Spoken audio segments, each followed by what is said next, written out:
দেশ ছেড়ে পালিয়েছে দুই মোস্ট ওয়ান্টেড, যেভাবে ভারতীয় সীমান্ত দিয়ে পালালো হাদিকে গুলি করা দুজন। হাদিকে গুলির ঘটনায় গোপন তথ্য ফাঁস করে দিল মোটরসাইকেল মালিক হান্নান, যার নির্দেশে হাদিকে হত্যাচেষ্টা। অবশেষে হাদির উপর হামলার অর্থ যোগানদাতাকে গ্রেফতার করেছে র্যাব। চাঞ্চল্যকর তথ্য ফাঁস, ফেঁসে যাচ্ছে বিএনপি জামায়াত। এতক্ষণ শুনছিলেন সংবাদ শিরোনাম, এখন থাকছে বিস্তারিত। ইনকিলাব মঞ্চের মুখপাত্র শরীফ ওসমান হাদিকে গুলি করে হত্যাচেষ্টার ঘটনায় আরও তিনজনকে সন্দেহ করছে ঢাকা মহানগর গোয়েন্দা পুলিশ ডিবি। ওই তিনজন সাপোর্টিং টিমে ছিল। হাদিকে গুলির ঘটনার সিসিটিভি ফুটেজ দেখে সাপোর্টিং টিমের ৩ সন্ত্রাসীর গতিবিধি সন্দেহজনক মনে হয়েছে বলে জানিয়েছে ডিবি। হাদি যখন রিকশাযোগে বিজয়নগর রোডে আসেন, তখন ঘটনাস্থলে একজন মোবাইল ফোনে কথা বলছিল আর অন্যজন পায়চারি করছিল। এর কিছুক্ষণ পরই হাদিকে গুলি করে পালিয়ে যায় সন্ত্রাসী ফয়সাল করিম মাসুদ। ওই সময় মোটরসাইকেলের চালকের আসনে ছিল আলমনীর। পুলিশ জানায়, 2 সন্ত্রাসীকে গ্রেফতার করার জন্য ডিবি ও র্যাবের 6টি টিম ঢাকা সহ সারা দেশে অভিযান চালাচ্ছে। রাতে ঝিনাইদহের শৈলকুপায় র্যাবের একটি টিম অভিযান চালিয়েও ফয়সালকে পায়নি। নিবিড় নজরদারিতে থাকার তথ্য জানানোর পরও আইনশৃঙ্খলা রক্ষাকারী বাহিনীগুলোর সদস্যদের চোখে যেন ধুলো দিয়ে দেশ ছেড়ে পালালো ইনকিলাব মঞ্চের মুখপাত্র শরীফ ওসমান হাদিকে হত্যাচেষ্টায় জড়িত প্রধান 2 সন্দেহভাজন। ধরতে অর্ধ কোটি টাকার পুরস্কার ঘোষণা, সীমান্তে সতর্কতা আর পাসপোর্ট ব্লক করার খবরের মধ্যেই মোস্ট ওয়ান্টেড 2 আততায়ী ফয়সাল করিম মাসুদ ওরফে দাউদ খান ও আলমগীরের দেশ ছাড়ার তথ্য মিলেছে। তদন্ত সংশ্লিষ্ট সূত্র এ দুজনের পালানোর বিষয়টি নিশ্চিত করলেও পুলিশের পক্ষ থেকে তা আনুষ্ঠানিকভাবে স্বীকার করা হয়নি।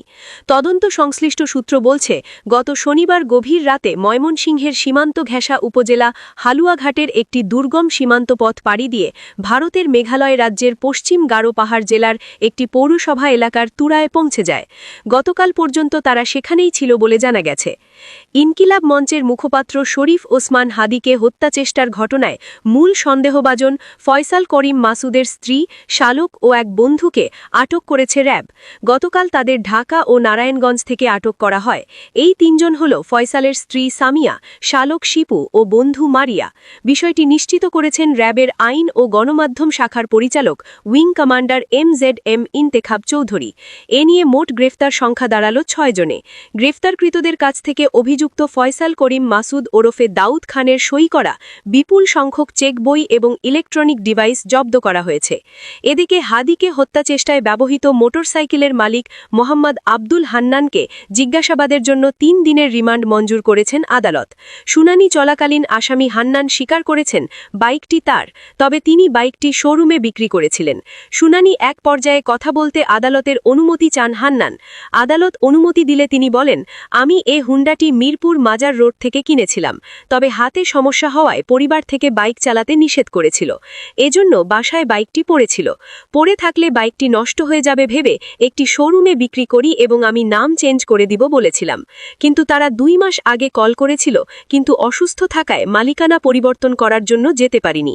আমাকে গ্রেফতার করার পর র্যাবকে বলেছিলাম শোরুমে নিয়ে চলেন, তাহলে সব কিছু বেরিয়ে আসবে, কিন্তু তারা নিয়ে যায়নি। থানায় এসেও বলেছিলাম শোরুমে নিয়ে যেতে, তদন্ত করেন, সব বেরিয়ে যাবে।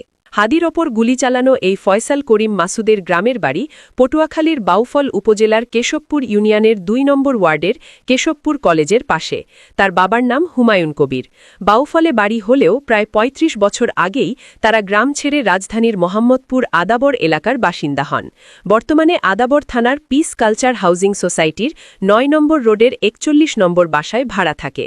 2018 সালের জাতীয় সংসদ নির্বাচনে ঢাকা 12 আসনে আওয়ামী লীগের প্রার্থী আসাদুজ্জামান খান কামালের পক্ষে আসনভিত্তিক সমন্বয় কমিটির সদস্য ছিল সে। এরপরই 2019 সালে কার্যক্রম নিষিদ্ধ ছাত্রলীগের কেন্দ্রীয় কমিটিতে নাম আসে তার। ঢাকা মহানগর ছাত্রলীগের সহ-সভাপতি পদ পাওয়ার পর পুরো এলাকায় সে ত্রাসের রাজত্ব কায়েম করে। রিকশার গ্যারেজ থেকে জমি দখল, চাঁদাবাজি, অস্ত্রের মহড়া নিয়ন্ত্রণের জন্য তার আছে আলাদা বাহিনী। নিজের বাহিনীর সদস্যদের নিয়ে অস্ত্র হাতে মহড়া ও অস্ত্র উঁচিয়ে এলাকায় প্রকাশ্যে গুলি ছোড়ার একাধিক ভিডিও ভিডিও মানবজমিনের হাতে এসেছে। নাম প্রকাশে অনিচ্ছুক কয়েকজন স্থানীয় ব্যক্তি মানবজমিনকে বলেন, দেশের রাজনৈতিক পটপরিবর্তনের আগে এমন কোনো দিন নেই যেদিন এই ফয়সাল করিম মাসুদ ও তার লোকজন এলাকায় তাণ্ডব চালায়নি। কিছু না হতেই তারা ধারালো অস্ত্র নিয়ে চলে আসত, গুলি ছুটত। 5ই আগস্টের পর সে ভোল পাল্টে আবার বর্তমানে এলাকার প্রভাবশালীদের ছত্রছায়ায় আশ্রয় নিয়েছে। নবোদয় হাউজিংয়ে তাদের অফিসও রয়েছে। শুক্রবার যেদিন হাদিকে গুলি করা হয় সেদিন সকালেও ওই অফিসে যায় ফয়সাল। আর তার এসব কাণ্ডের সব সময়ের সঙ্গী আদাবরের স্বেচ্ছাসেবক লীগ নেতা কবির ওরফে দাঁত ভাঙা কবির।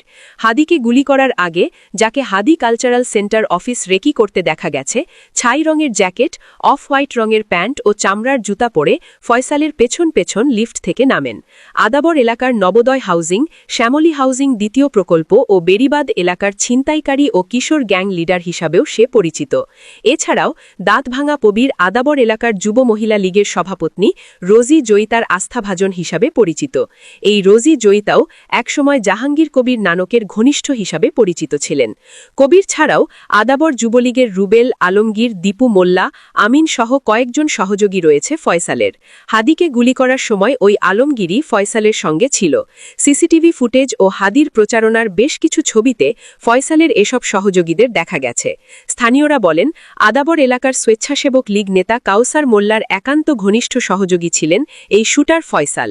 আর কাউসার মোল্লা আদাবর এলাকার আওয়ামী লীগ নেতা ইয়াসিন মোল্লার ছেলে, যিনি জাহাঙ্গীর কবির নানকের একান্ত ঘনিষ্ঠ বলে সকলেই জানে।